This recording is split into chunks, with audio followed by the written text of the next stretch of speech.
Then what about power utilization? Because these devices are generally chargeable devices, and if you consume the most of the CPU, then it might get device might get drained off very quickly, right?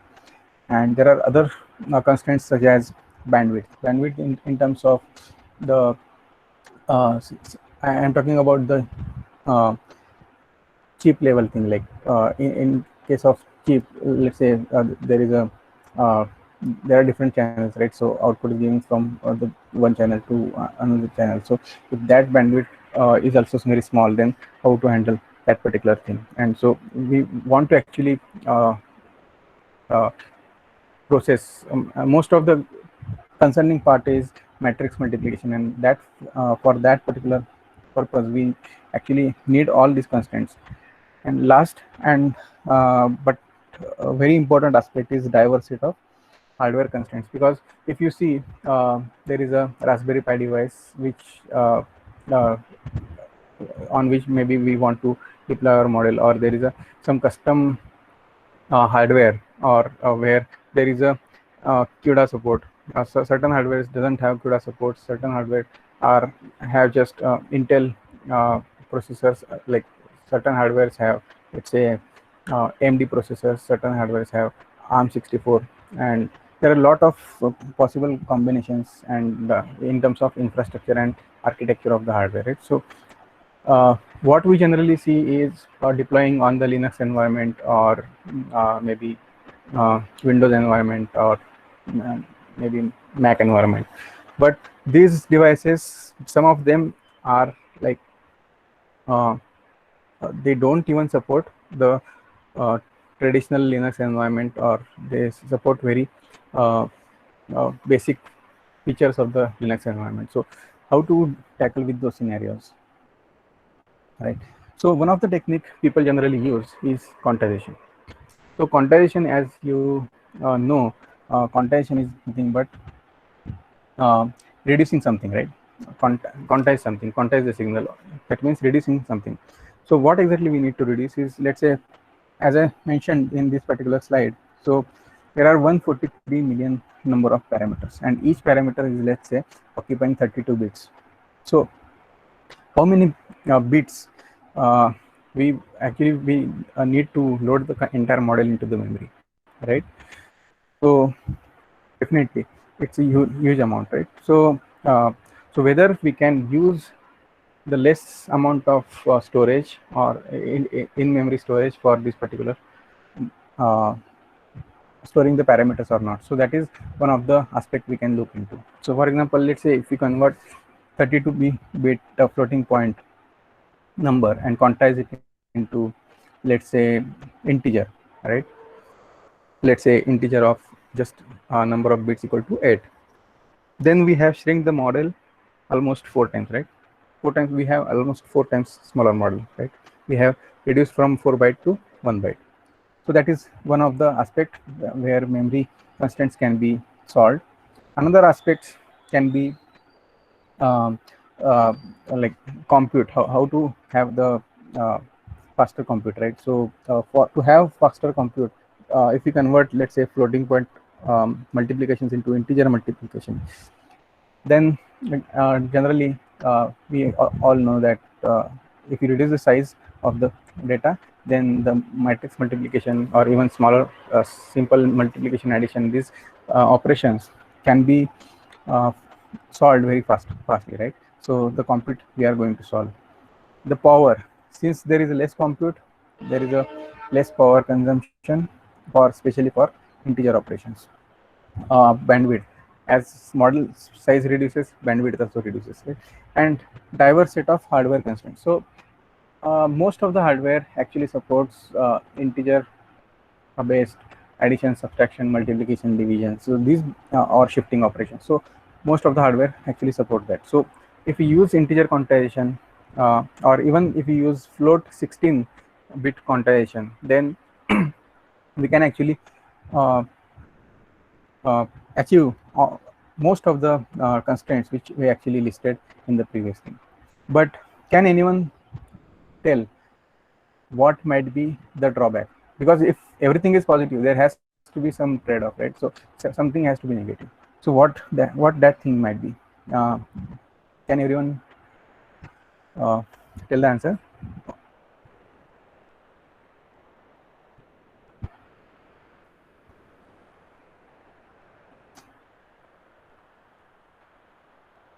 Anyone?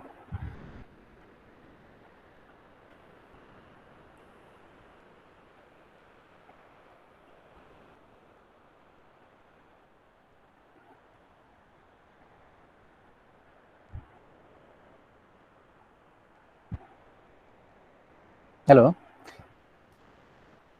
I'm expecting at least one answer.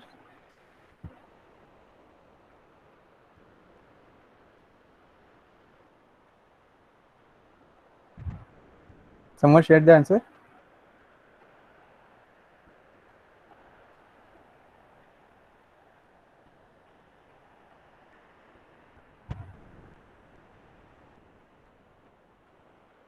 Participants can answer the question in chat box, or they can unmute themselves. At least I want to know whether like it is making sense, or whether people are able to connect the dots.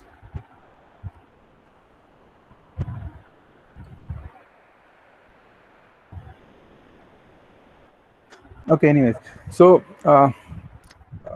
so what actually we are going to hamper is the accuracy part. Since we are shortening the weight itself, right? So we are actually storing 32-bit weight, which we are already tuned on huge set of data, and then we come up with very precise weight number for each of the parameter, right?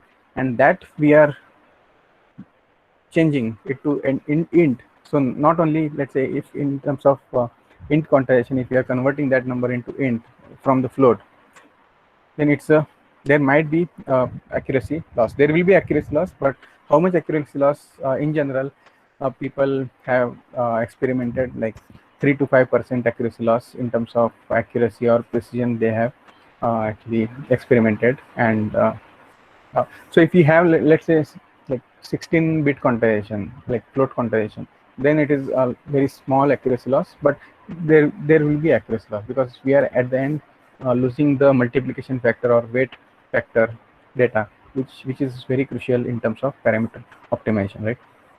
So for example, what are the detailed steps inside like matrix multiplication? So we have two floating point number. Let's say we are multiplying with the, we are doing matrix multiplication, then we are coming with this particular, right? So inside, what is happening actually? A11 into B11 plus A12 into B. So this is matrix multiplication step, right? And then these floating point operands are getting multiplied, which is leading to a single floating point number as a output. And then again we are adding to these floating point numbers and accumulating a floating point 32 number. So what can be done better? So let's say, like, this is the floating point range, right? So now what we know, the minimum value and maximum value, uh, we already know because the model is already trained, right? So minimum value of the parameter and the maximum value of the parameters is already known. So if you want to convert it into int, then we need to have uh, uh, a zero-centered uh, uh, mean, right? So that's the reason we actually go from -127 to 127, because if we have just 0 to 255, then it doesn't make sense, because all the gradients are tuned in such a way that if there is a negative weight, then we need to uh, if there is a negative gradient, then we need to actually add into the parameter. If there is a positive gradient, we need to subtract, as we saw earlier. So it has to be zero centric and zero centered, and but scaled down to -127 to +127, right? So we are losing huge range, right? So here and here, both the ways we are losing huge range.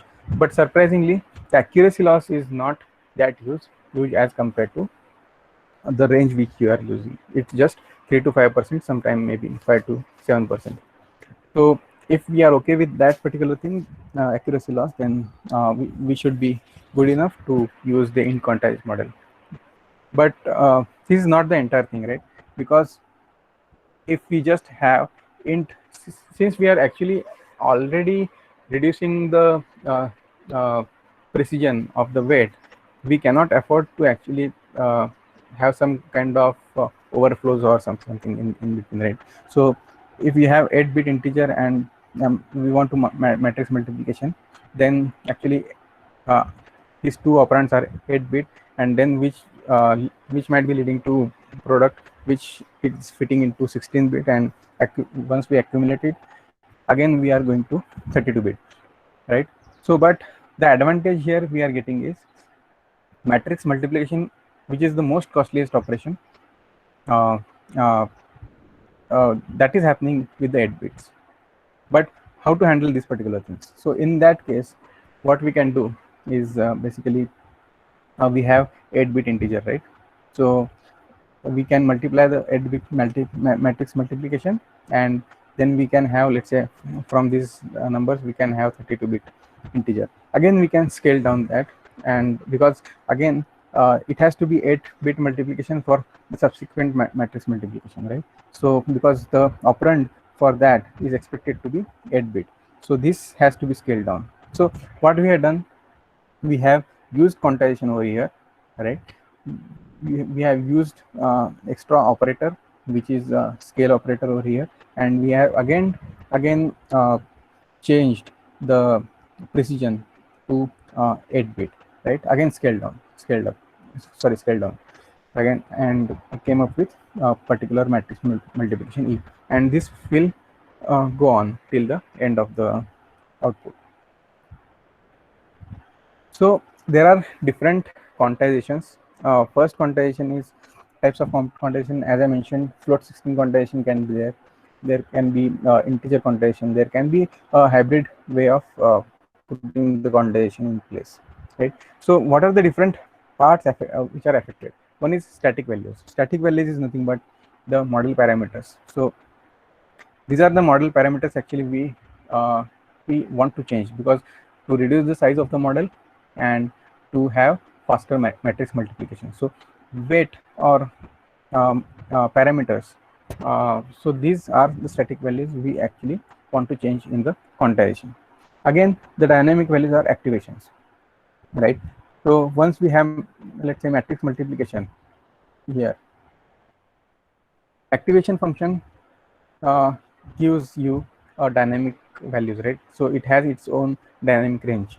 So there actually some change is required in terms of quantization to incorporate the activate and dynamic values of activations.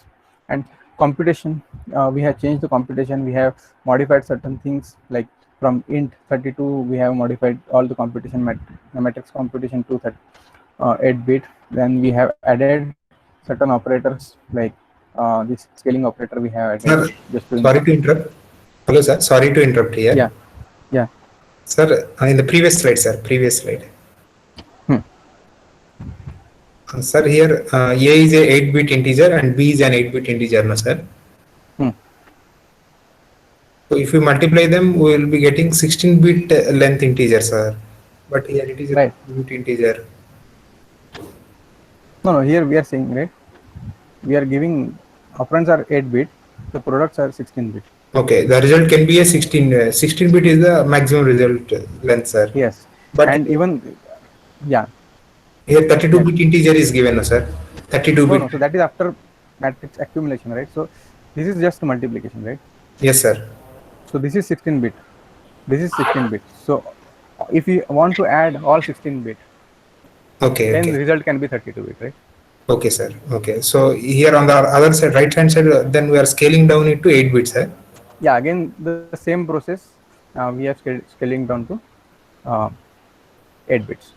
Yeah. Okay. By dividing the 32-bit integer with the maximum number. Yes. Max of this. Okay, sir. Yes. Yes. So because we cannot afford to have loss of, like, these numbers will be there, right? 32-bit, and we need to scale down, because the next subsequent matrix multiplication has to be 8-bit. So that's the reason. Okay. Okay, sir. Okay, sir. So we have added now a scale operator. So similar to these particular operators, there can be certain fusion operators which can be added. Basically, let's say if you want to merge a couple of operators, like one convolution operator, then some activation, and let's say batch normalization. So batch normalization is nothing but so we actually send the normalized input to the next layer. So these three operators can be fused together. So those can be like to just for a graph optimization purpose, we can add these kind of operations in between. So not for quantization, but in terms of like how we can add the operators in the existing architecture. So like 16 float quantization, we have, since we are using the parameters as 16-bit and computation 16-bit.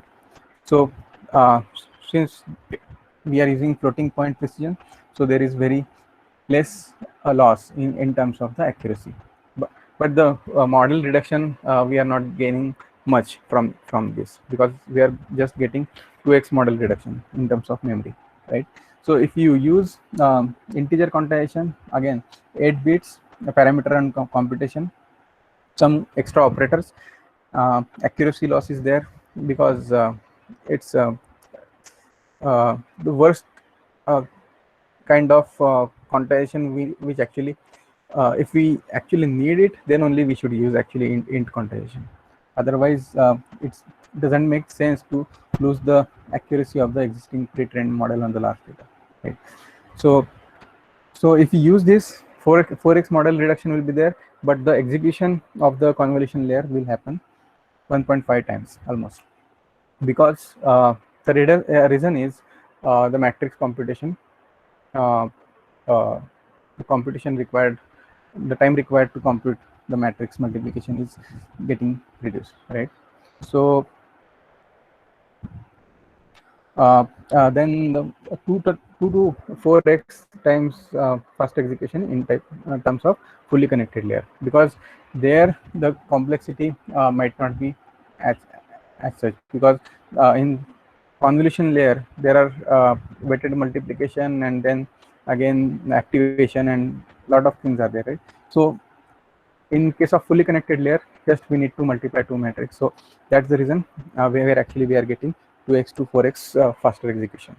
So altogether, like if you want to um, how much time it actually reduced in terms of multiplication factor, we can say almost 2 to 3 times faster execution which you can get after 4x model reduction with 3 to 5% of accuracy loss.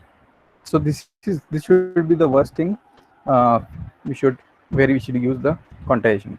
So people generally use hybrid quantization, right? So parameters are 8-bit, but activations are 32-bit, because activations are the most important part, because as you mentioned, like someone asked question like why we actually use the maximum pooling or average pooling, right? So in that particular scenario, most activated value is very important rather than the least activated. As I mentioned, like we want to get as much as information from that particular activations, right? So activations are very important and plays very important role. So that's the reason people use 32-bit, and since this is a dynamic range, people don't want to actually scale it down to 8-bit. So it's okay to have kind of 32-bit, because again there is less computation in terms of activation, because most of the computation happens in the hypothesis function excluding the activation part. So computation bits, computation wise, it 8-bit and 32-bit, because since we are keeping activation 32-bit, there has to be some operations which has to be happened in the 32-bit space. There are certain matrix multiplication which are happening in 8-bit. So computation wise, it's a hybrid version, and model reduction is also like, since 8 bits are static reduction, right? So weights are the only thing which we are keeping 8 bits. So activations are dynamic numbers which are coming after loading the model. So 4x model reduction will already be there because parameter size we have already changed to 8 bits. So model reduction will be four times. And the convolution layers, here we were getting 1.5 times faster execution, but here because of activation there might be some slowdown. So 1.25 times to 1.5 times.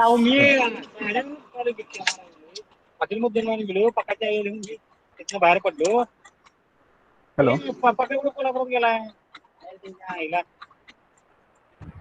तुम्ही तयार आहे ना मग बरं बरं थांबा की जरा एक 5 ते 10 मिनिटं थांबा ते कालचं ठिकाण काय कॅन्सल झालंय वाटतं Can you mute Hello? yourself? Please mute yourself. Office मध्ये Avlekar sir.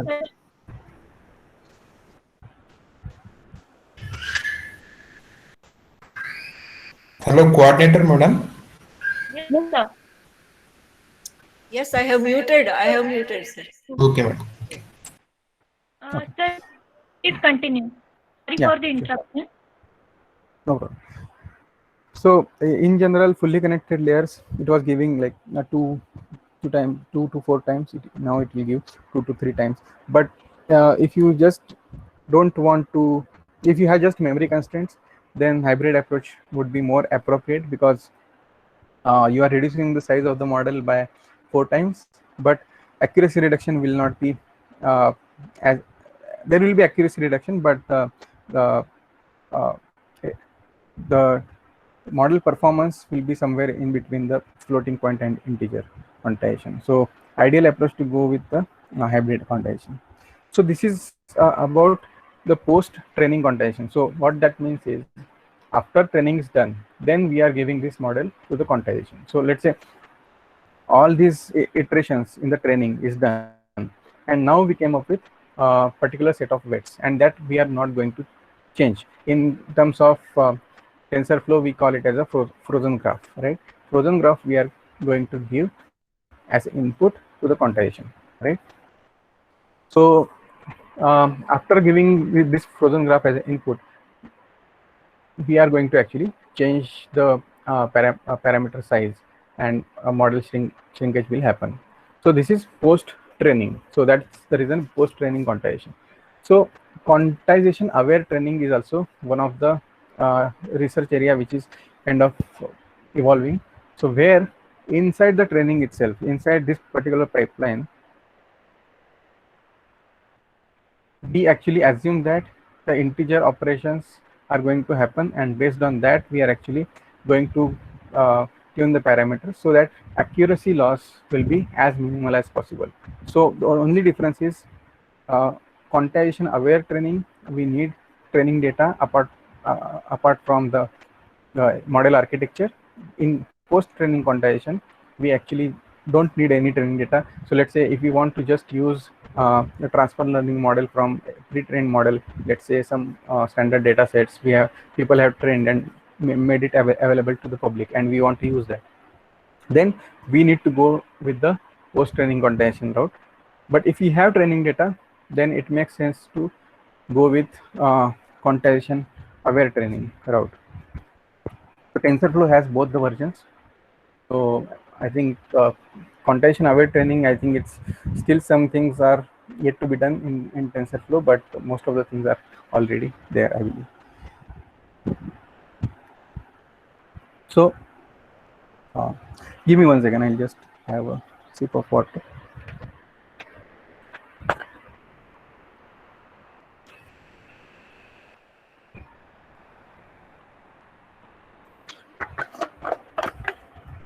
Okay.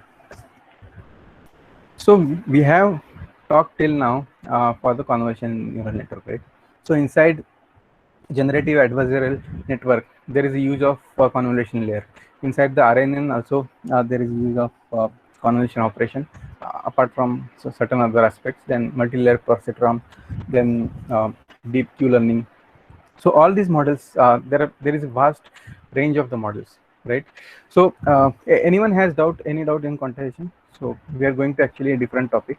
So if you have any doubt in quantization, please ask me.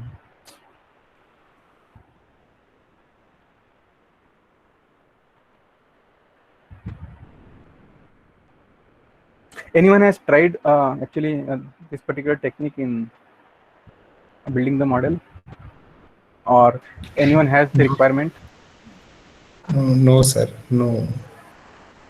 Okay. Do you have a hands-on session, sir, on this quantization topic? No, I'll share some links after. So it's fairly straightforward. All the things are documented on the TensorFlow website. So it's very simple. So I'll share some links at the end of the session. Okay, sir. Yeah.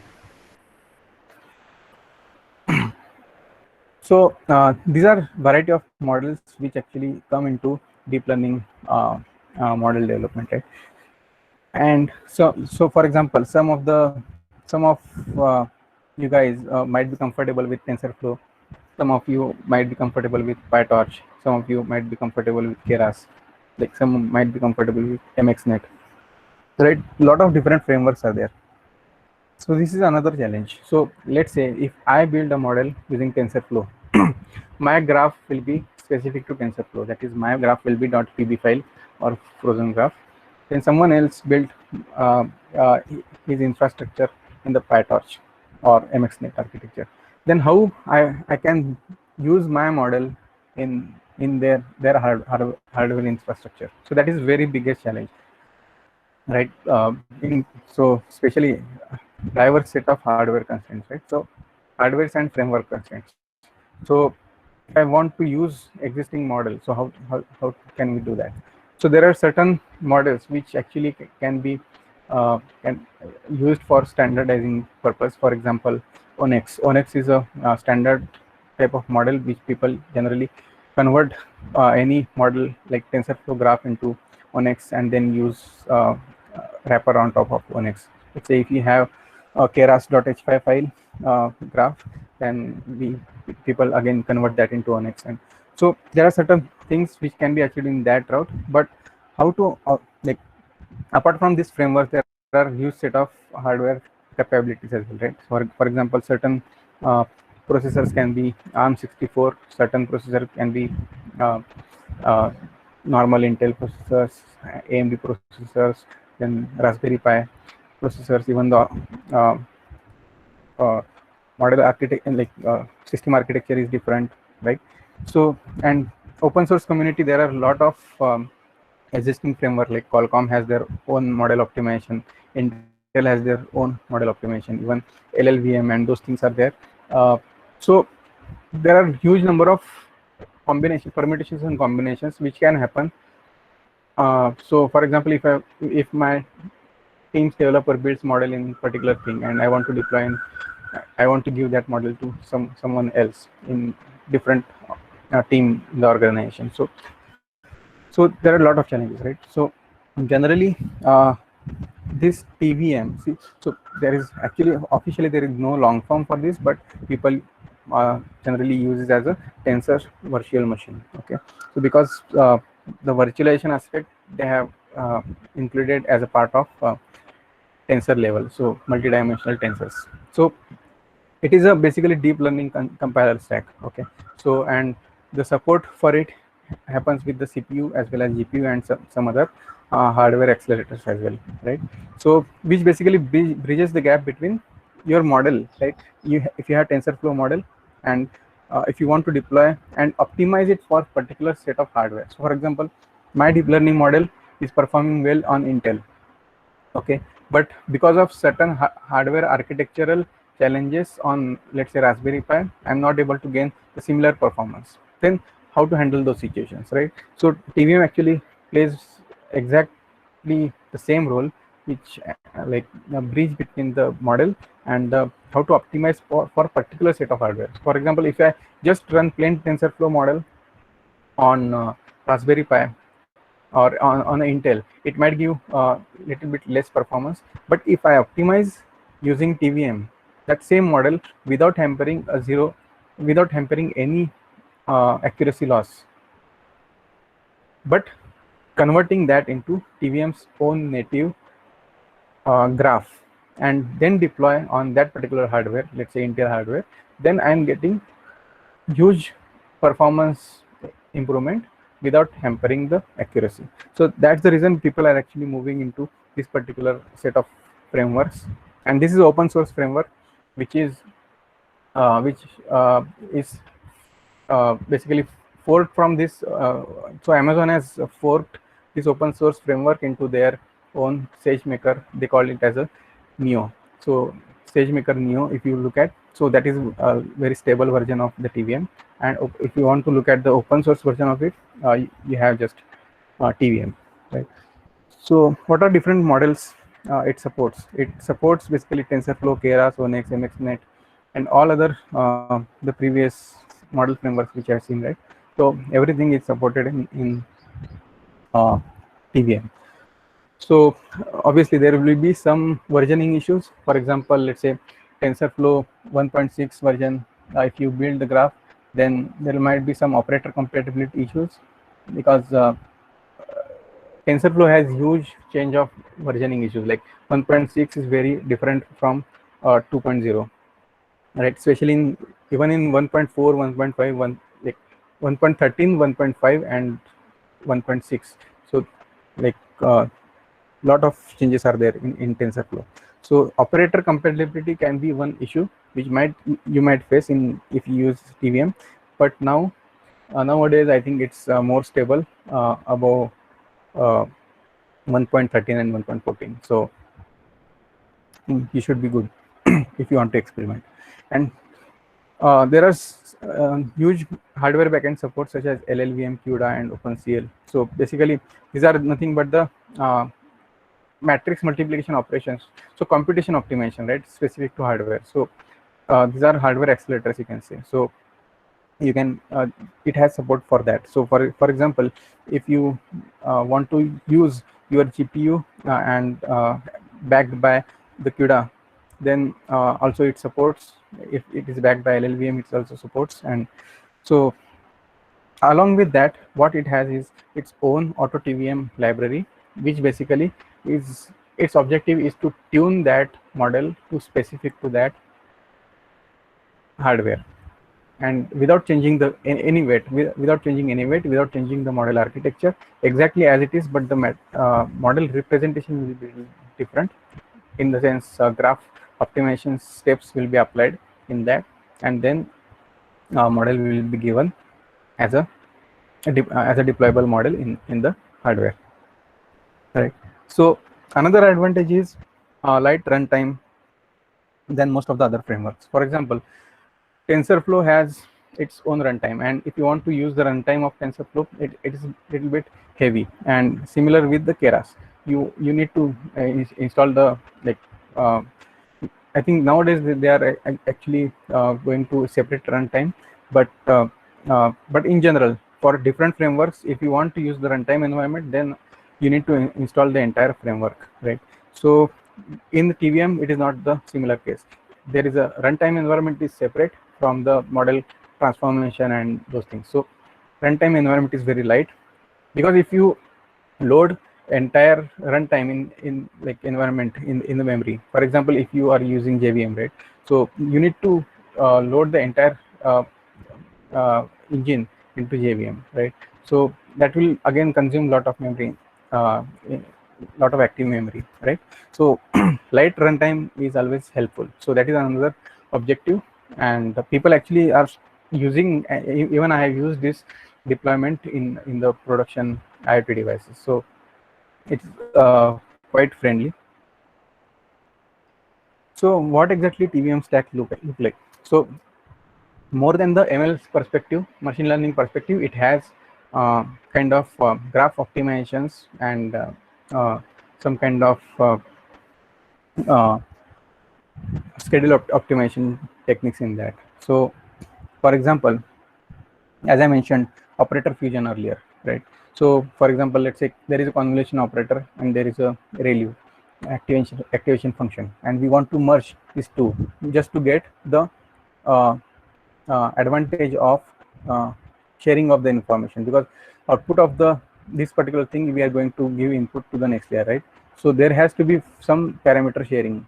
If you have parameter sharing, then there is a faster computation. So that's the reason operator fusion is also very important. Some constant pre-compute. Pre-computing in the sense, I'll give another example in the next slide uh, for layout transformation, pre-compute, and operator fusion. So irrespective of what hardware is, so computation graph optimization is going to happen. So for example, if you want to deploy it into Android device, or if you want to deploy it on the Intel machine, so irrespective of that, this process will happen, and this will actually create a kind of graph specific to TVM. So output of this will be a graph specific to TVM in the simple words. And this tensor compute description, which we call it as a tensor operator index library. So it has actually this converting or optimization logics written that is specific to the hardware specific thing. For example, if you want to have channel ordering, if you want to have this thing like hardware specific computation optimization, so then this is the library where actually there is a mapping from this computational operator and to the TVM specific operation. So this is kind of the mapping between, for example, con2d is the one of the operation or one of the operator in the TensorFlow, and model graph optimization is happening, and con2d is getting mapped to one of the operator in the Topi inventory, right? So there is a mapping between that, and then based on the hardware, it actually tries to optimize some of the loop transformation, thread binding, cache locality. So what does that mean? For example, loop transformation. So let's say if I just want to do tensor multiplication, right, or some tensor operation, 3-dimensional tensor. So what happens? I use generally, let's say, width first for loop is width, then second for loop is generally height, and let's say third for loop is, let's say, channel, right? So what if I change the ordering in the channels, right? If I change the loop sequence, my output is not going to change, because at the end I'm going to compute for each and every element, right? But whether I am getting some improvement in terms of timing by changing the ordering of the loops. So that is nothing but the loop transformation or channel ordering, you can say. Then thread binding and cache locality. So there is a concept of tiling. So for example, huge tensor is there, and we cannot multiply two huge tensors in memory. So what people do, they tile it down to different sections, the complete matrix or complete tensor, and then individual elements in or individual tile. So in that sense, the cache locality plays very important role. And so that optimization is happening over here, and so which is backed by this particular thing. So there is a mapping between original operator and Topi operator, and from Topi operator there is a graph optimization specific to the hardware. So for example, if this is my original graph, right, and runtime dot create this original graph, and I'll get some model, and I'll set the parameters of these are nothing but the weights, right? So, and I give data element like x, this is w and this is x. So I basically I want to run the inference using these parameters and this model architecture on this particular GPU, and I want to run it, right? So I'll get output as a ND array over here, and so output will not change. So output or the prediction, even the smallest precision will be maintained as it is. But the difference is using this scheduled space optimization and this Topi library, we are going to get extra advantage of hardware specific tuning using auto TVM, and there is we can use TVM in two different modes. One is auto TVM, where we try to get hardware specific optimization, and another is non-auto TVM, like normal mode. So in that, the computational graph optimization will happen, but these steps will not happen. So whatever the default is, we are going to use that. But some kind of inference time optimization we'll get from computational graph, but not to the fully extent. So if you want to get complete advantage of TVM, we should go for auto tuning part from the hardware perspective. And deployment language perspective, so it supports almost this set of deployment platforms. Like it supports Java, it supports Python, Android, iOS, Raspberry Pi, everything it supports. Any questions? Sir, is this TVM is a new framework, sir? Not entirely new. Actually, people have started using in the production. So it's not entirely new. Like 3 to 4 years back, it started. But actually, if you look at the lot of conferences specific to HML, many people actually use it. And even in my past organization, I have used this for the production system. So it is no more kind of new framework. Okay. Generally, can we use it for machine learning models, sir, for deploying? Not specific to machine learning. So for example, if machine learning models, there can be very small models as well, right? For example, support vector machine, it doesn't require optimization. So it's a very small, like small number of multiplications, single layer. And if you use logistic regression, it doesn't make sense to have extra overhead of another framework or anything, because this is specifically for deep learning to take the advantage. Okay, sir. Okay.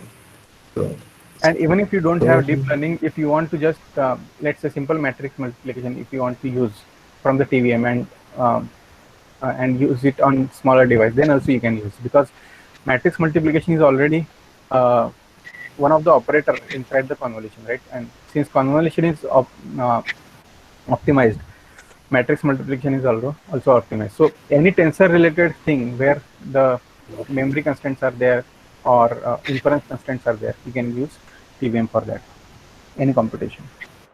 Yes, sir. Sir, inference constraints means, sir? Timing constraint is inference. For example, if I let me give one example. So I was actually building one object detection model, and it used to run with 3 to 4 frames per second on my machine. But when I actually deployed it on smaller device, it for example Android, it started giving inference of less than 1 FPS. Like in 2 or 3 seconds, it used to give me one single frame output. So that is not real time, right? So at least 3 to 4 frames has to be processed in a single second. Then you will actually see the real time inference if you are giving video input stream to the algorithm. Otherwise, what there will be a lot of delay will happen, and it will not be real time experience for the end user. So to have real time inference, yeah. Sir, do we use this TVM in IoT devices, sir? Yes, so it has its own runtime environment. So we transform the graph on the host machine, where actually we are actually converting this, let's say TensorFlow graph into TVM specific graph, and then use this particular TVM specific graph over here and deploy it using a TVM runtime environment, and just install TVM runtime environment inside the edge device where you actually want to run inferences. You can use that. Okay, sir. Thank you, sir. Yeah, so overall the workflow is like TVM has their own TVM front end. So this is not the front end like user interface, but it is like some kind of front end APIs in terms of front end functions, where actually you actually give your TensorFlow graph to be converted into the TVM specific graph. So it has some intermediate representation where I talked about this conversion mapping, right? TOPI. So it has like NNVM intermediate representation. So now if you look at here, like they have renamed it to relay intermediate representation. So it is nothing but the mapping between the original operator and TOPI. So you'll get some graph out of it, and then you'll compile it you'll get basically compiled graph, and basically you use that compiled graph specific to the hardware and deploy it on the specific hardware. So different optimization strategies are there.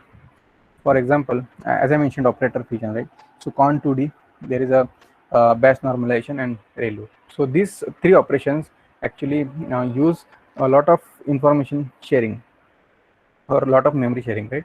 So it can be fused into single operator rather than having separate operators and giving Con2D's output to BN and BN's output to ReLU. It doesn't make much sense if you want to have very limited memory or limited computation. So it makes sense to fuse the operator. So this kind of fusing strategies TVM takes into consideration.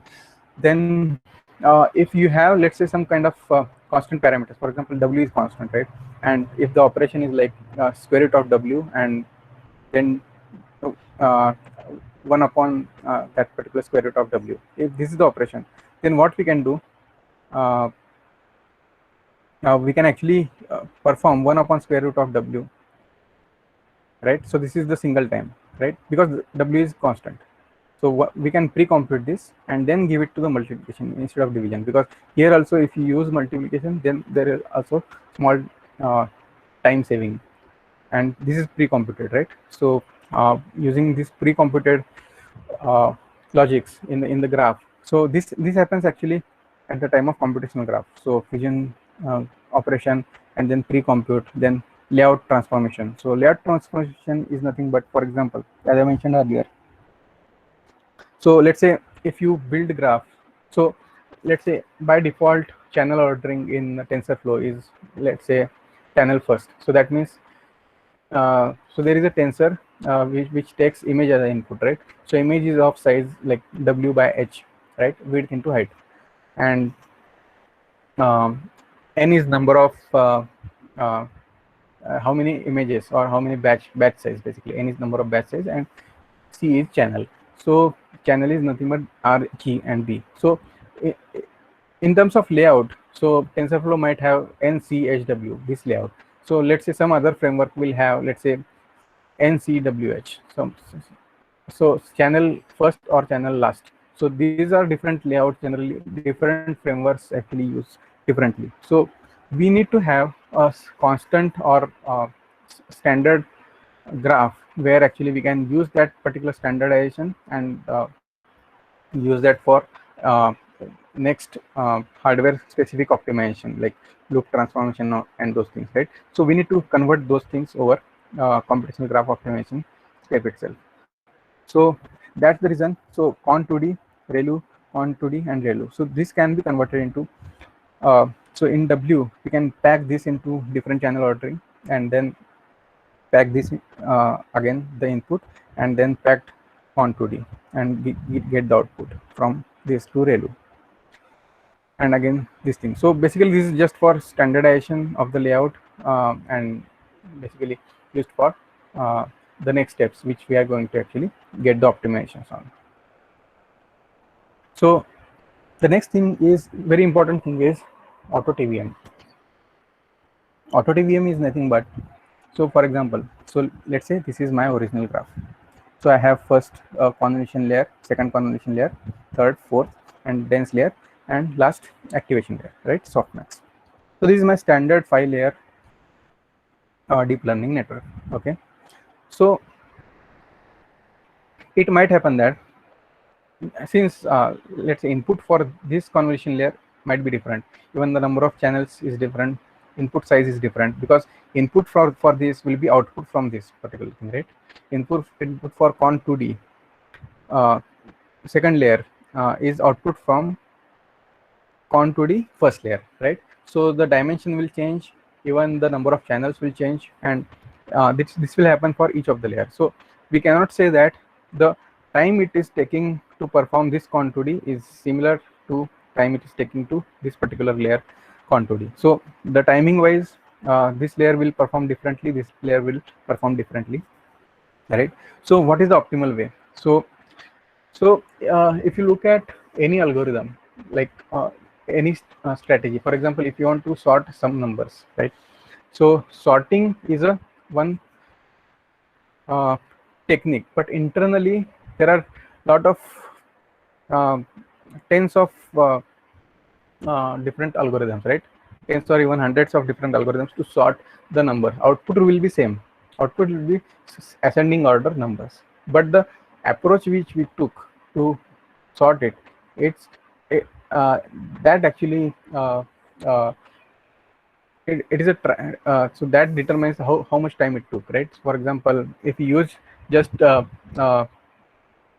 normal bubble sort or normal technique where complexity is order of n square, even in the average case, so we cannot deploy that model in the runtime, right? So we need to have n log n complexity model. So that's why we went for, let's say, quicksort, right? Quicksort worst case complexity is n square, but let's say we go for, let's say, merge sort where average case complexity is n log n, right? So in the similar way, different algorithms are there to implement the same thing. Output will be same.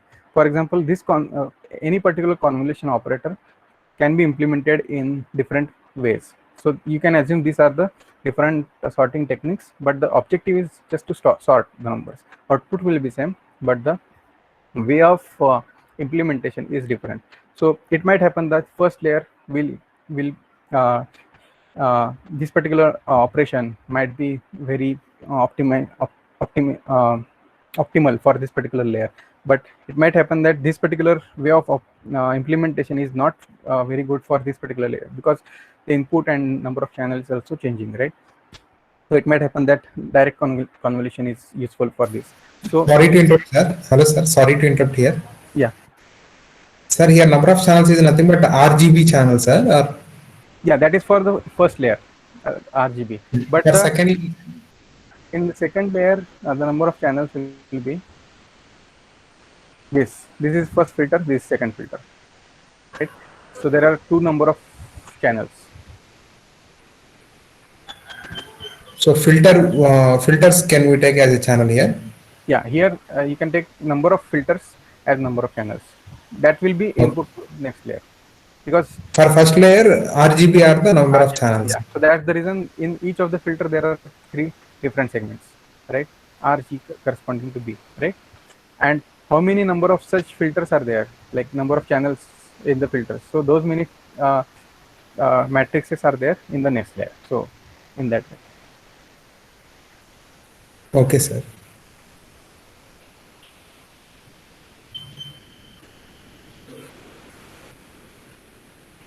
Yeah. So basically these are tunable strategies. Output will be same. There will be no loss of accuracy, but it's just optimizing in terms of what to use, what not to use. Okay, so that is defined by the tunable strategies declaration. Okay, and we can have some kind of schedule for that, so customized schedule as well. So the agenda is basically try out all the different possibilities, permutations and combination in terms of strategies, or in terms of channeling layout or loop tiling. Basically, as I mentioned, use this block first for the computation, then we use this to have cache locality or loop access ordering. Let's say use channel for loop first, and then width, height, and then batch size. So something like that. So that loop ordering. So all these permutation combinations is actually performed at the tuning or optimization model phase. So we have already trained the model. So now let's say we have used the training data, we have trained the model, and we have frozen graph out of it, right? No, now in TVM we don't need the training data irrespective of whatever the use case is. Okay, we don't need the training data. So how it optimizes, basically what it does, for example, if you want to deploy it, this particular model on Android device, right? So we want to have a graph which is optimized for Android device, and it might not be optimized for Intel device, but it will be optimized for Android device. So that is our constraint. So we have compiled our graph. Now what we are going to do, we are going to generate a random number as an input, right? Because we are not concerned about the accuracy. We are not changing any architecture change over here. We are just transforming the graph into same architecture but different representation, right? So random number generation as the input. Like let's say we randomly generate some 3-channel input RGB, and we give it to this particular thing, right? And what we do actually, we use actually runtime environment of TVM in Android app. Okay, and now what it will do in simplistic way. For example, let's say it want to optimize this for particular first con2D operator. Okay, now what it wants to do, basically it wants to try out all these 5 combinations. Okay, and it want to come up with a particular tunable strategy which is optimized for that particular device. So now what it will do, it will send the random data. It already has the graph over here. Then what it will do, it will run it for all the things multiple times on the device, and it will capture how much time it took for each of the tunable strategy over here, and it will log the same. Okay, and log file will be shared back to the host machine.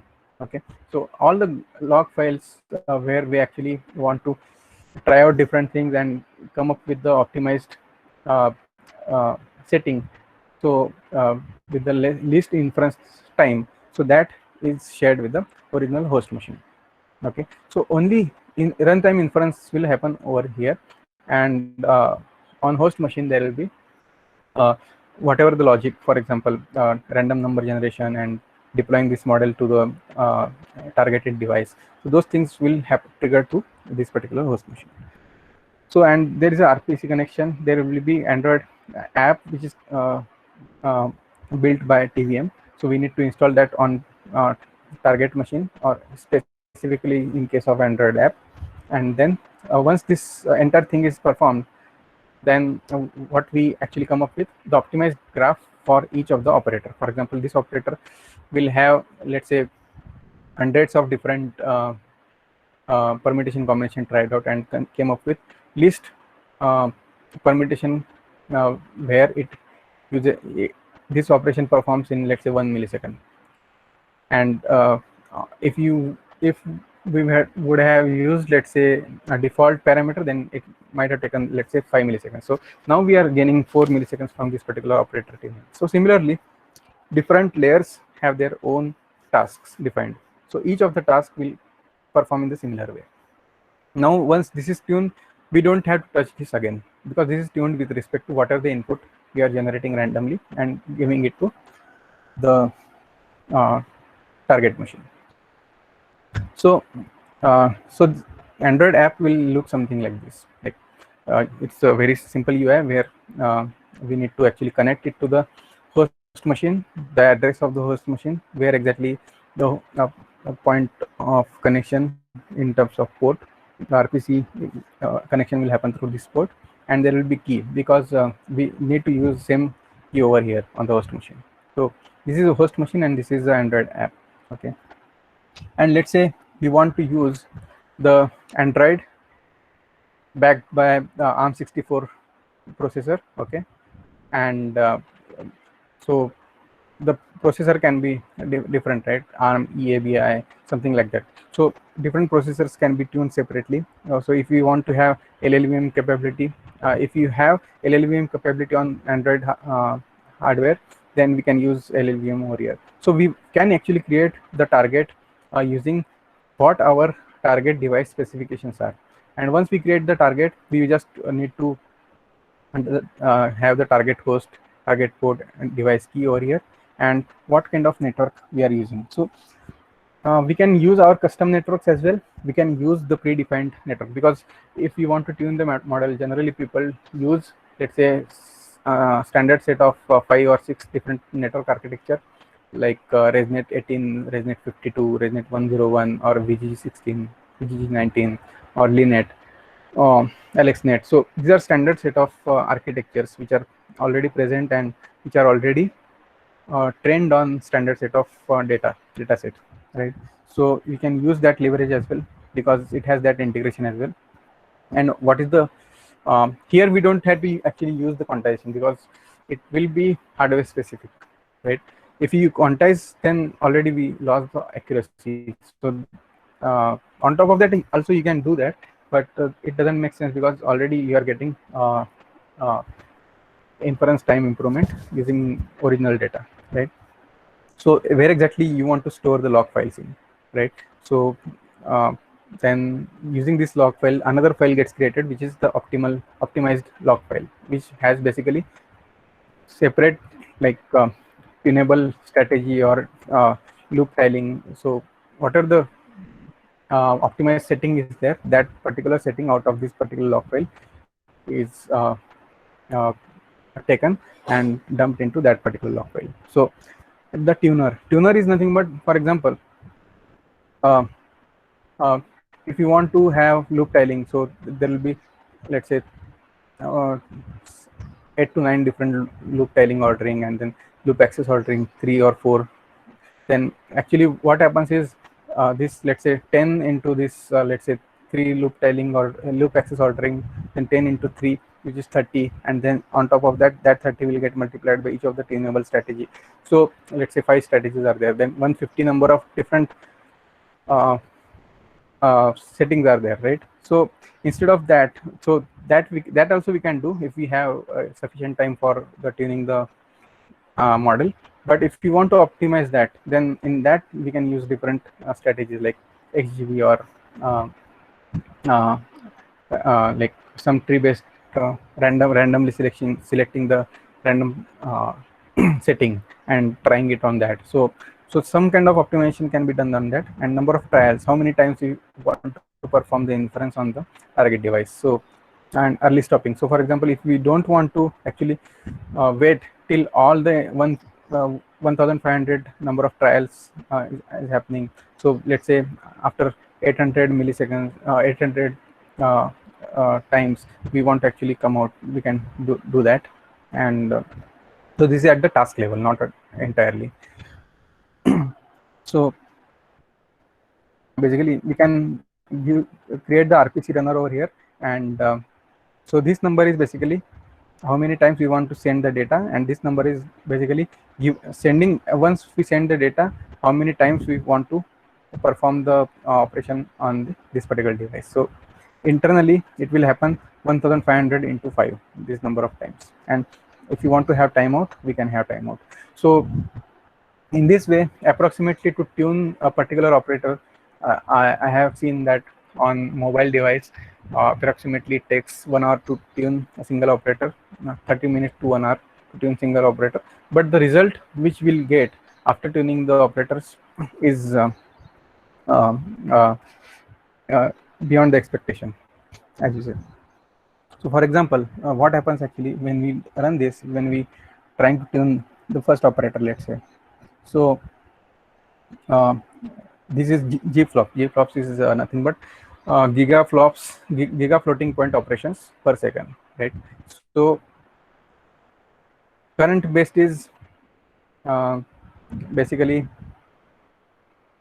um, sorry, the base is 39 so far, and the current is, let's say, 20. So if you use default, it might happen that the strategy or the combination which we might have used corresponding to this 20, so only 20 gigaflops like GFLOPS operations might be performed in a second. But since we tune it, we are getting almost 2 times the performance, right? And this is at the each of the operator level. So each of the per operator can be tuned separately, and we can get huge result. For example, if this, look at this particular thing. So current is, let's say, 5, and we would have used that, then our this particular operation inference is would have been almost 8 times slower than what is the optimal one, right? So there is a huge possibility in saving the time, right? So, and at the end, based on the random data generation, we came up with the mean inference time, which is nothing but the 95 milliseconds. But if you look at actually for this particular architecture, if you look at the numbers without tuning this, you would get approximately somewhere around 600 milliseconds or 500 milliseconds, almost 5 to 6 times you would have lost, like in terms of performance. Any questions as of now?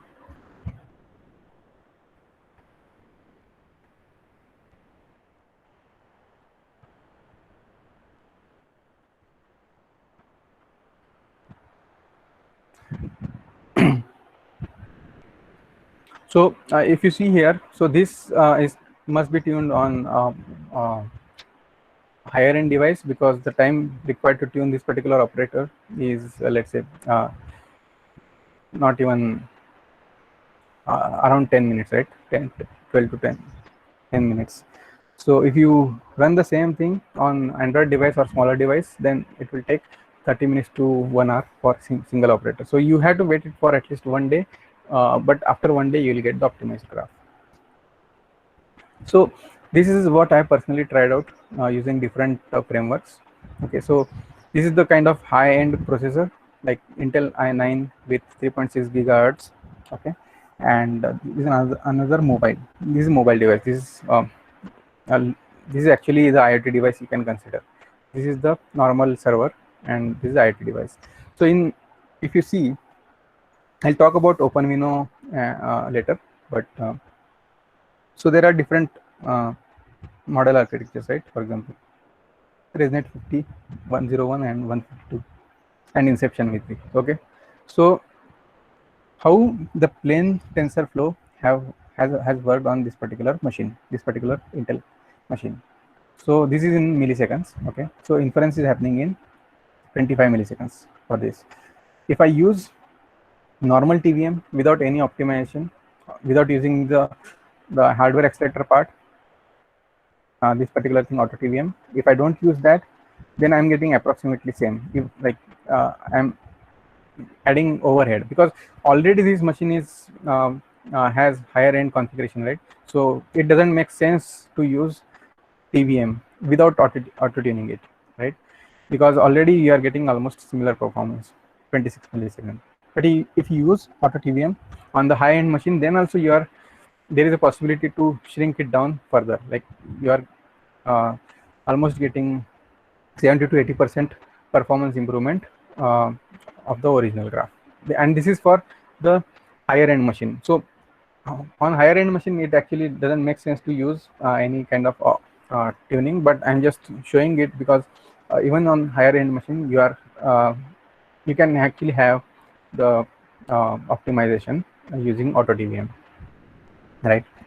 And similar experiment if I perform on Android device, right? If I have plain TF Lite, so you cannot deploy directly plain TF, but you need to convert it into TF Lite, which is for Android. Okay, and you can say that 1000 milliseconds, that is almost 1 second for inferencing single image inferencing on Samsung Galaxy J7 Pro. If you are giving image, it will give result after 1 second. Okay, so there is a delay, right? If you use TVM without any auto tuning, then also you are getting almost 3 times performance improvement. And if you use auto tuning on top of that, you'll get almost 5 times as of the original, 5 to 6 times, right? So this is all without hampering a single point precision loss in accuracy. So, and we had tested it for almost everything, all the architectures. So if you look at here, almost 2.5 seconds, 3.5 seconds, or even 4.5 seconds for single image to get inference from TF Lite. Now how much we are getting is 4.5 seconds. Here we are getting almost 700 milliseconds, quarter less than for a second, right? So almost everywhere we are finding consistency in terms of time optimization, right? So this is very you can say many people don't know about the TVM, but those people who have worked on IoT deployment, they might know already. But this is very powerful technique, and because you are not losing anything, right? Over here, just you need to spend extra 1 or 2 days to tune the model on the device. So apart from, so we talked about TVM, we talked about quantization, right? So another infrastructure or another framework is there built by Intel, which is OpenVINO. Okay, OpenVINO is initially Intel, it used to work only for Intel architectures, but now on AMD processors, so it worked. I think it has support for Raspberry Pi as well nowadays. But if you want to compare the results, this result comparison is almost equivalent to auto TVM. If you don't want to have hardware specific tuning, then go for and if you have like Intel or AMD kind of platforms, then you go for Auto TVM, OpenVINO directly, because here the time for tuning, it will be little bit hectic to spend 2-3 days if you know everything about the TVM, obviously. But if you don't know, then you need to learn about little bit how to implement everything from scratch, and then so there is a learning curve involved here. But OpenVINO, if you just have Intel AMD devices, you can directly use that with within a couple of hours you can get the results back, because it has its own graph optimization techniques, it has its own graph representation and model transformation. This also doesn't introduce any error or any accuracy loss. This also, so all these techniques which I'm talking about is without hampering a single loss of accuracy. The only accuracy loss is happening with the quantized TF-late. Okay, so if you see over here, and so one more thing, OpenVINO cannot run on Android device. If you want to have model deployed on Android, then you need to go for Auto TVM in that case, because you'll get lot of time improvement without loss of accuracy. If you don't want to go, then you will get decent results with quantized graph, but again with loss of accuracy, right? So you'll get three times almost here, 3 times almost here, everywhere almost 2.5 to 3 times almost you are getting over here. But again, this is using int quantization, so accuracy loss of around 3%. But here you will not get accuracy loss. So these are nothing but so quantization is nothing but like software acceleration kind of technique. TVM is kind of mixed, where graph optimization, which is software acceleration, but there is hardware optimization as well. OpenVINO is completely hardware acceleration. There are certain techniques which I have not included in the slide, which are basically a lot of researchers actually going into that direction, which is nothing but knowledge distillation. You might have heard those who are working in ML or deep learning especially. So knowledge distillation is nothing but, for example, if you want to deploy a smaller model architecture, but your original model is trained with very good accuracy, and that is a larger network, then what you try to do, so larger architecture, you say it as a teacher architecture, and smaller architecture which you want to deploy on the target machine with the student architecture. So there is a how teacher learns, so how student learns from the teacher, right? So output from the teacher architecture is taken, and that has and output from the random initialization weights of the student is taken, and then loss function is created between these two particular outputs, and then loss is propagated to the student network. So similar architecture, like, but like kind of two parallel streams. One is already trained model, another is, let's say, we want to actually come up with different set of parameters with a smaller architecture. So this is also very evolving area. Evolving in the sense, many papers are there in this particular software acceleration method as well, because at the end, if you are shrinking down the model architecture number of layers, if you are shrinking down with approximately same accuracy, there will be accuracy loss because of smaller network, but the network is tuned in such a way that it is giving optimized results based on the current architecture. So it's kind of similar to the one technique which we already discussed, which is quantization aware training. Here there is no quantization, but the network size is smaller. So that is another, maybe if you are interested, then you can have a look at. So yeah, so I think that's it from my end. I'm open for the questions.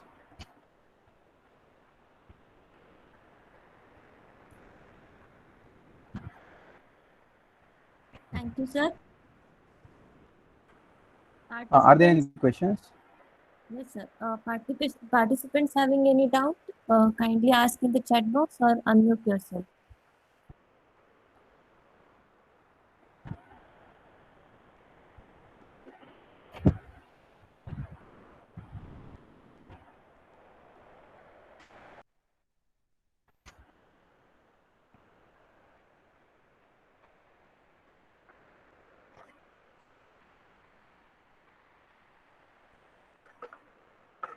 Sir, one question from Amol Jirge, sir, in the chat box. Any security is required. So no, since so in case of TVM, how it works actually, you, let's say if you want to deploy it on, let's say, Android device, right? So you take a sample Android device, tune it for that model, and actually take the model out of it, and then where exactly target device is there. So that target device might be different in terms of the piece, but architecture has to be same. For example, if I tune the model for Samsung Galaxy J7 Pro, then that has to be also similar specifications. So if I tune it for my own Samsung Galaxy, it should work for all Samsung Galaxy J7 Pro. And how the deployment is happen, it's up to you. Like that is the entire different thing rather than the tuning or optimizing this model. So there obviously, like how in standard model deployment practices, there are security concerns which you need to anyhow, irrespective of you use TVM or not, you need to tackle. So like exposing, how you are going to expose the model, which port you are going to make use of. If you are using, let's say, Docker container, and inside that you are, let's say, deploying the model inside a container, then obviously those aspects are different, but this model optimization is entirely different.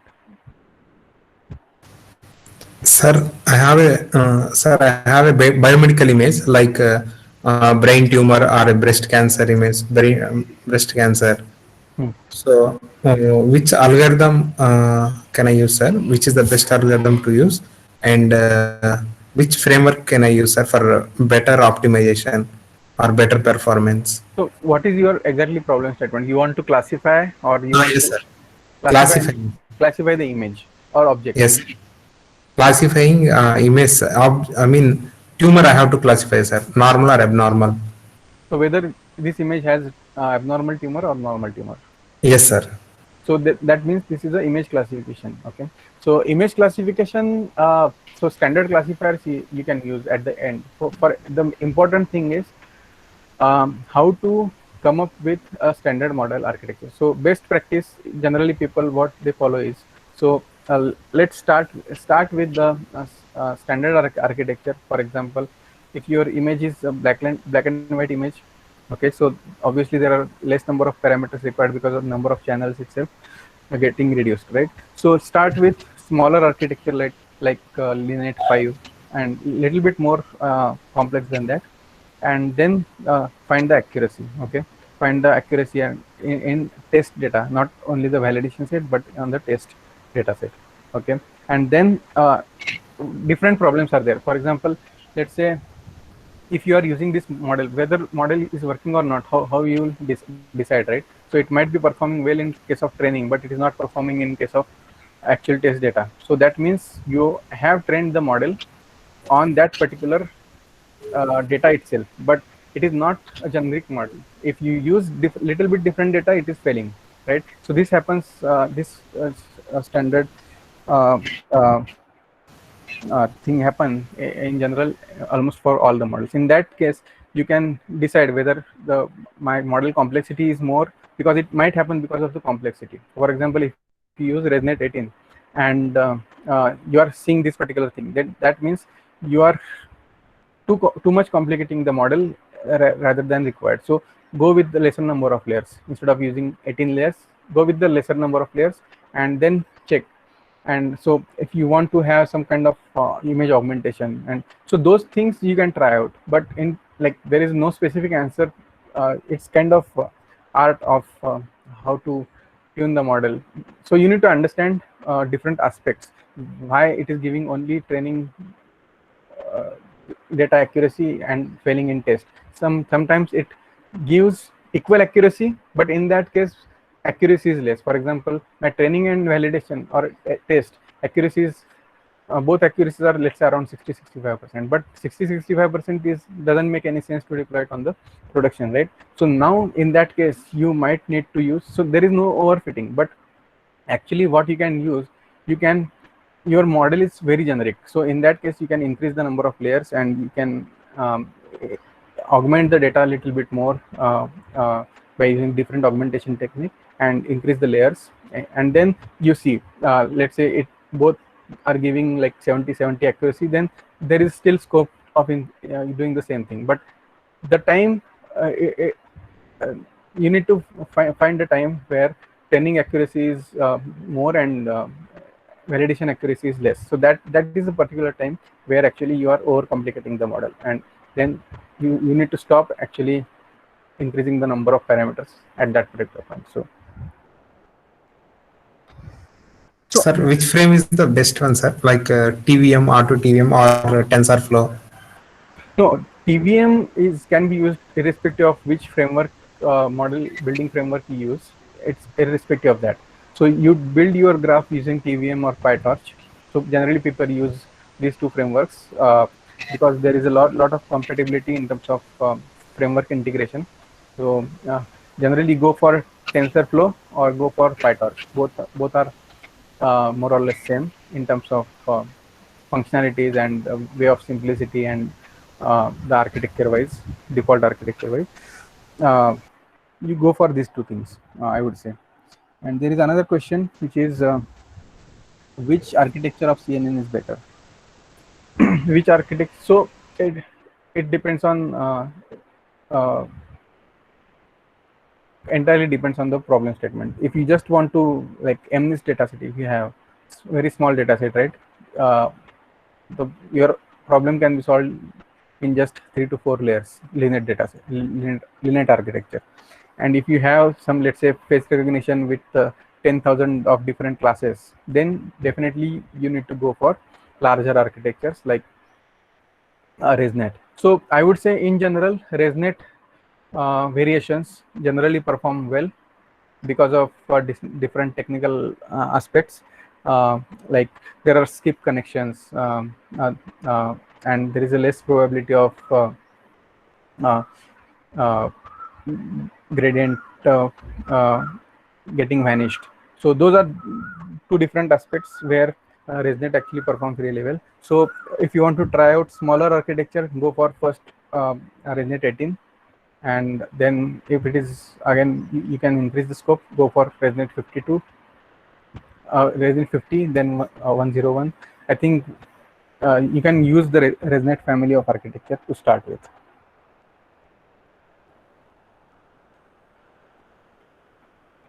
So how on which parameters to decide the same? It depends on how many. First of all, how many classes are there. So that decides how much complex your model is, right? So if you just want to recognize the numbers given on the black slate and white number, so that is very simple problem for deep learning to solve, right? So in that case, just need a smaller number of layers. So this is the trade-off. Like more complex the problem, more number of parameters should be there. So this is the general line.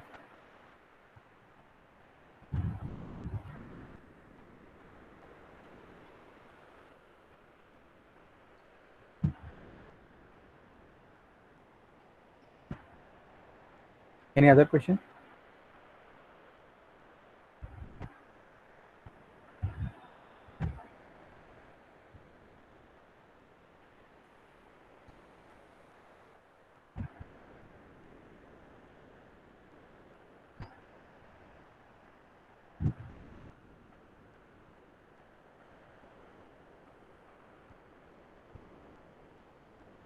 Sir, which one is best, TVM or R2TVM, sir? No, obviously auto TVM is the best because the TVM you are not tuning specific to hardware. Auto TVM you use that internally use the hardware specification as well to tune the model. Thank you, sir. Thank you, sir. Sir, can you please share the link, sir, for this TVM, R2TVM? Yeah, I'll share the links with the coordinator, and I'll draft the links even for the sample POCs of TensorFlow models, and even for quantization and everything, whatever I covered, I'll share the links. Thank you, sir. Thank you, sir. Thank you so much.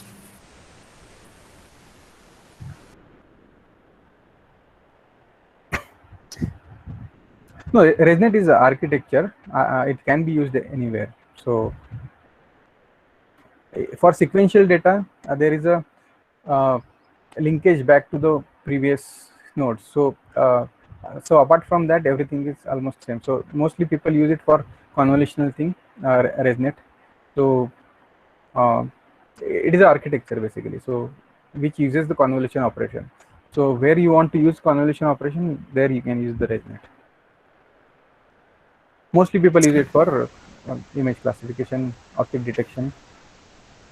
Sir, for biomedical applications, we have generally image classification, no, sir, or any other problems are there, sir? Image segmentation is also there. For example, you want to find the size of, let's say, exact size of tumor, for example. Okay. Okay, sir. These are the two problems are there, sir, in biomedical applications: image classification and image segmentation. No, even instance segmentation can be also there. For example, if you want to exactly pixel by pixel, if you want to find where exactly this object is, not the bounding box. In terms of in case of bounding box, what you do, you create a rectangle Yes, near, sir. like you create a rectangle, right? So Yes. entire object is inside the rectangle, but there is a lot of background, right? In the Yes, sir. object might be of difference. So instance segmentation can be used basically to classify it. So some techniques like mask RCNN, have a look at it. So mask RCNN is one of the standard techniques which is used for this kind of. So it will also it will pixel by pixel, it will find the object and it will also label the object. So this particular object is tumor, for example. Yes, sir. For image segmentation, what are the standard industry standard algorithms are in use, sir? Like image segmentation, you can use any clustering algorithms as well. You can use deep learning based feature extraction followed by the clustering algorithms. Okay, sir. Or like so as I mentioned, uh, uh, instance segmentation, you can use mask RCNN related approach. Okay, sir. Okay, sir. Thank you, sir. Any other questions? Okay. So feel free to ask any questions. I'll share the email ID and contact detail as Yes, well. sir. Email ID and your contact details, so that participants can feel free to ask questions anytime. Yeah, sure. And thanks for attending the session. And yeah. It was really wonderful and informative session on the TVM and Auto TVM framework. On behalf of AG Patil Institute of Technology, I thank you for giving us your valuable time to enlighten us. Thank you, sir. Yeah, thanks for giving me opportunity. Thank you. For the participants, the next session is arranged for everybody's stress-free life. That will be engaged by well-known cardiologist Dr. Rajesh Bhupeshwar Kar and Dr. Hemanta Shirgun. They are going to guide us on stress management. So don't miss the session and be connected at 2 p.m. We are going to meet again at 2 p.m. The contact details of Mr. Rangred sir will be shared in the chat box and also in the group, WhatsApp group. Thank you, participants. Thank you. Thank you, sir. Thank you so much.